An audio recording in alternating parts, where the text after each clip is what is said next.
Olá pessoal, como vocês estão? Espero que estejam bem, se cuidando, tudo bem? Olha só, conforme eu prometi a vocês, estou aqui para gravar essa videoaula, né? Muito simples, sem edição, tá ok? Eu quero que vocês se sintam aqui próximos a mim, dialogando sobre o quê? Sobre o processo de formação de conceitos segundo Vygotsky, tá legal?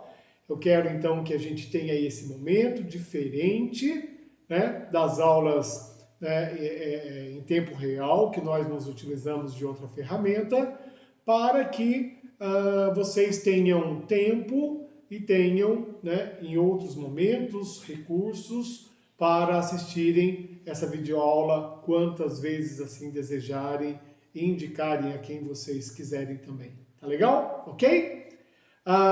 Muito bem, considere como uma segunda parte da aula anterior, na qual então nós vamos começar a discutir sobre como os conceitos são criados, como nascem os conceitos de acordo, né, ou dentro da teoria do russo Vygotsky.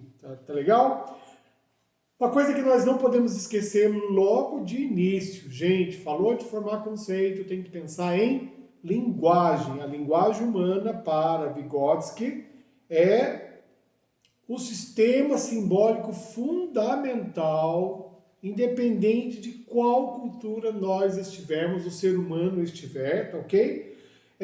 Porque é a linguagem humana que vai fazer a mediação entre o sujeito e o objeto do conhecimento, o objeto a ser conhecido, né? É a linguagem que dá nome, é a linguagem que cria categorias, é pela linguagem, então, que de alguma maneira, né, a relação do ser humano com o mundo vai se dar, tá ok? Pois bem, olha só, o Vygotsky coloca pra gente que a linguagem tem duas funções. A primeira função é o intercâmbio social, que é a comunicação, certo? É pela linguagem que nós vamos nos comunicar. Entendo a linguagem, então, da forma mais ampla possível, tá? Não somente a linguagem falada, a linguagem corporal. Vale lembrar que Vygotsky foi responsável pela criação de diversas escolas para cegos, né? E desenvolveu na Rússia uma metodologia muito própria na educação das pessoas com deficiência visual, mas também com deficiência auditiva e com múltiplas deficiências. É bem interessante, então, entender a linguagem de forma bastante ampla, tá?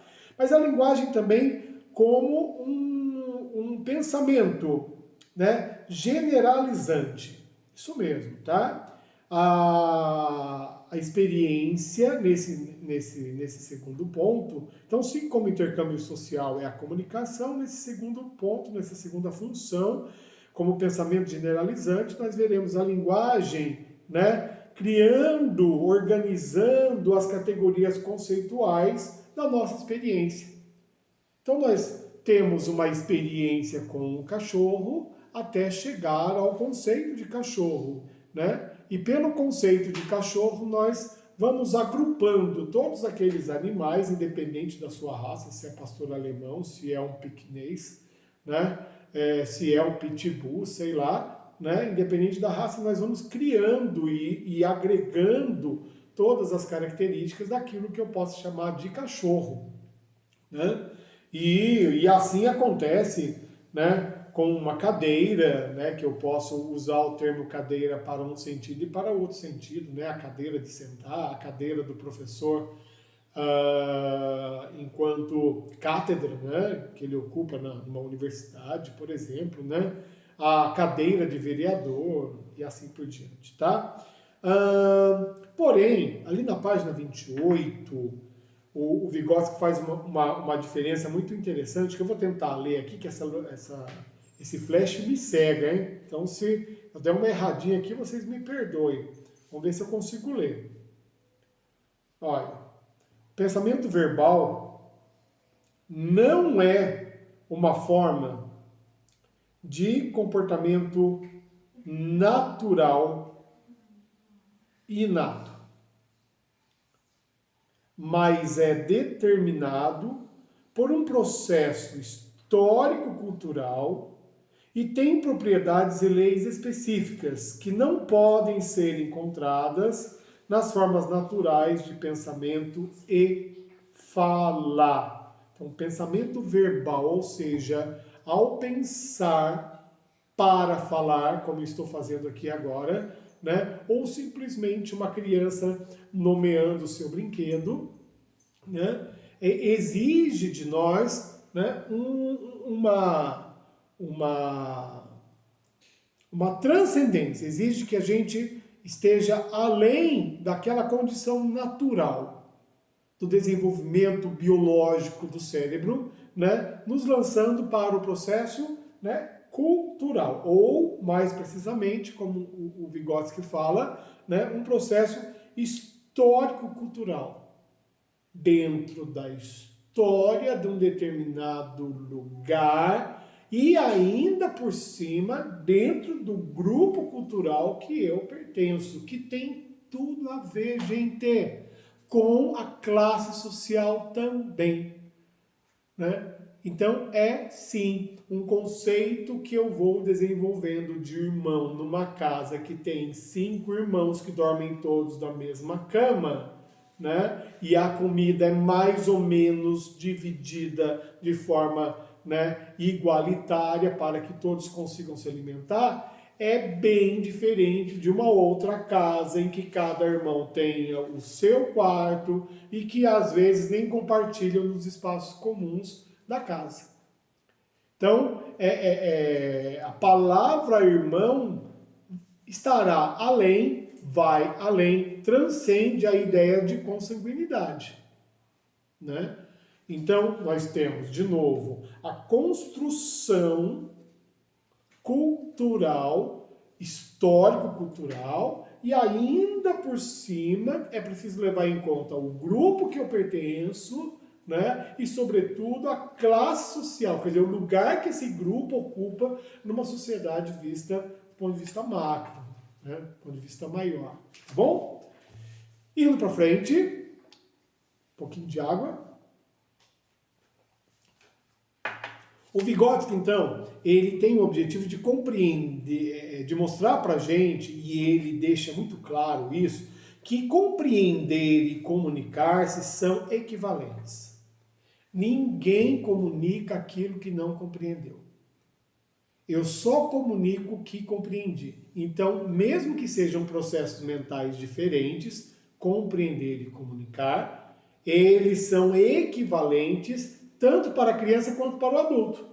Nem a criança comunica o que não compreende, nem o adulto consegue comunicar o que não compreendeu, né?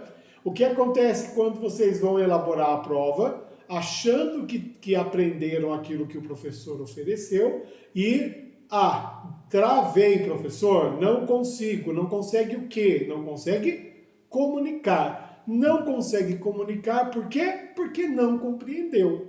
Se tivesse compreendido, encontraria as palavras, olha a ideia de palavra de novo, encontraria as palavras necessárias para comunicar. Tá certo? Então é bem interessante, porque o nosso universo mental estará do tamanho, né, do nosso universo vocabular. De forma mais simples, né, eu vou ampliando a minha capacidade de aprender e compreender as coisas na medida que, né, o meu vocabulário também vai se expandindo, porque eu preciso comunicar aquilo que compreendi. Tudo bem? Ok? Então olha só que curioso. Mesmo que a compreensão e comunicação sejam equivalentes tanto para o adulto quanto para a criança, o Vygotsky percebeu que as formas de pensamento, ou a forma de pensar do adulto é diferente da criança.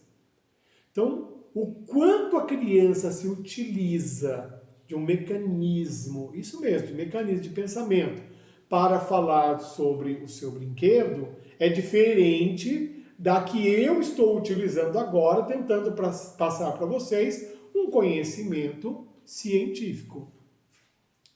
Quer dizer, eu posso me utilizar de, um nível de compreensão do mundo diferente, não vamos falar melhor e nem pior, diferente em se tratando das coisas que dizem respeito à minha realidade, à minha experiência imediata. Diferente, então, insisto, diferente, não melhor e não pior, porque eles irão se complementar enquanto o processo de formação de conceito, Diferente, no entanto, da transmissão de um conhecimento científico que exige abstração, exige outros processos mentais. Tá legal?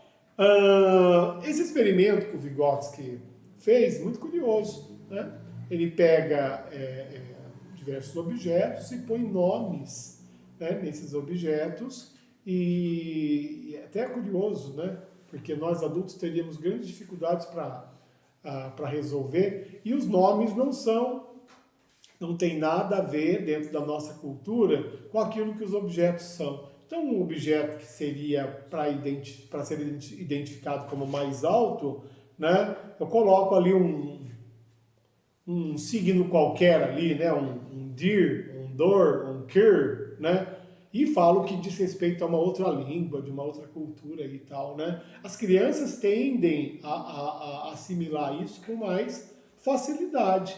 E por quê? Porque para as crianças, o processo mental está mais aberto. Uma vez que nós adultos olhamos nas coisas e já colocamos as coisas dentro dos nossos conceitos.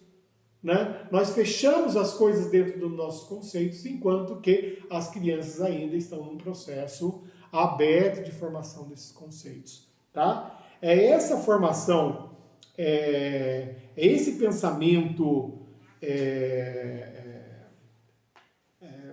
não pensamento, esse processo, esse percurso é o termo que o Vygotsky usa, esse percurso genético de formação do conceito, que o Vygotsky coloca como sendo um percurso em 3 estágios. O primeiro estágio, ele não coloca a idade para isso, tá? O primeiro estágio, a criança forma conjuntos sincréticos. Ela mistura, de repente ela cria algumas categorias que se desfazem numa outra brincadeira. Então, numa brincadeira, ela organiza as bonecas maiores num canto e menores no outro, mas não necessariamente porque ela quis separar maiores e menores, Ela, de repente, achou mais bonito, de repente achou mais agradável nessa brincadeira e tal, São categorias sincréticas, Elas são confusas em alguns momentos. Quando a gente pede para a criança explicar determinado desenho, e aquele desenho ganha significados toda vez que ela explica, Ou então as mesmas bonecas que eram, falando de bonecas, pensando na minha pequenininha, tá?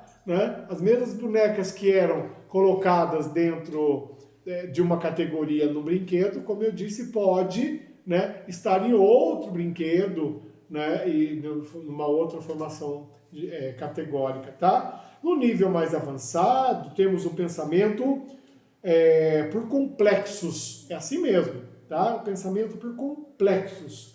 Complexos já no nível mais alto das categorias, quando a criança já começa a perceber características, mesmo que ainda muito concretas, tá? Ela consegue organizar essas características, de maneira que, em meio aos seus brinquedos, ela pode separar os animais, os bichinhos, dos seres, dos seres humanos, digamos assim, das bonecas, das menininhas, dos garotos e tal. De um lado fica o cachorrinho, o gatinho e tal, e aqui e do outro lado ela consegue criar categorias, mas ainda muito voltada a situações concretas, tá?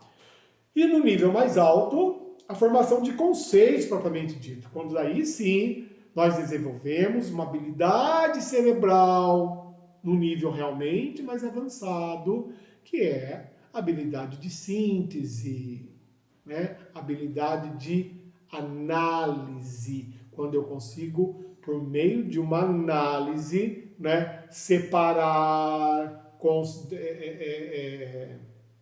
criar grupos mais, né, que tenham uma lógica. Esse daqui não pertence a esse grupo por isso ou por aquilo e tal. E as categorias, então, vão sendo formadas propriamente dita. Tá bom? O Vygotsky percebeu que esse nível 2 e o nível 3, eles estão, na verdade, presentes o tempo todo na nossa vida. Tá? Nós vamos superar o primeiro nível, né? Esses conjuntos sincréticos, mas o tempo todo nós estamos, né, trabalhando com esse pensamento por complexos e a formação de conceito propriamente dito. Né? E ele percebeu isso pelo seguinte: em ambos os casos nós utilizamos da palavra, palavra do começo da aula, nós utilizamos da palavra, que por sua vez elabora, de um lado, os conceitos ali do cotidiano, os conceitos espontâneos, conceito de casa, de família, de irmão, né? Conceito de almoço, de jantar, de lanche, né? Que seja, né? Dos conceitos científicos. Então, de um lado, esses conceitos espontâneos são fruto da nossa experiência, né? E que nós vamos ter uma consciência posterior. Muito interessante isso. Quase derrubei o copo. Olha, pode dar risada aí, não tem problema não. É interessante que os conceitos elaborados de forma espontânea, os conceitos fruto do nosso cotidiano, da nossa relação, né, com o nosso grupo primário, tá? São conceitos sim, que eu elaborarei, me comunicarei por meio desses conceitos, mas terei consciência deles enquanto conceitos somente depois. Muito interessante essa percepção do Vygotsky. Então eu tenho a relação com a minha irmã, com meu irmão, com meu filho, com a minha filha, né? Filho e filha não, desculpe, que daí eu já sou adulto, né? Poxa vida, né? Com meu irmão, com a minha irmã, mas eu vou ter o conceito de irmão, cientificamente falando, depois. Ou eu vou me dar conta que eu tenho o conceito de irmão depois. Muito interessante. Então eu elaboro esses conceitos espontâneos. Eles já são conceitos da minha cabeça. Eu sei que essa é minha irmã e não aquela outra. Mas eu vou ter consciência que eu sei do conceito de irmão só um pouco depois na minha vida. Tá? É bem interessante, então, esse processo ascendente do real para o abstrato. Em contrapartida, né, os conceitos científicos ali trabalhados na escola principalmente, né, normalmente nascem ali de uma relação verbal, nascem da palavra, eles já chegam para a gente de forma abstrata, de maneira geral, tá? E eles têm um processo, né, descendente. O que é isso? Né? Ele nasce abstrato e caminha para o real posteriormente. Tá? É o que o Vygotsky vai chamar de uma atitude metacognitiva. Está para além do conhecimento imediato. Eu transcendo, eu ultrapasso o conhecimento imediato. Daí lá na escola, de repente eu já sei tudo sobre escravidão, eu já fiz uma boa prova disso ou daquilo, né? E só depois é que eu consigo, na verdade, enxergar a escravidão na realidade, enxergar a exploração na realidade e tal. Então nasce do abstrato e vai para o real. Daí, né, gente, a necessidade clara e evidente da escola cada vez mais fazer o conhecimento significativo e próximo da realidade. Um abraço a todos e a todas e até o próximo encontro.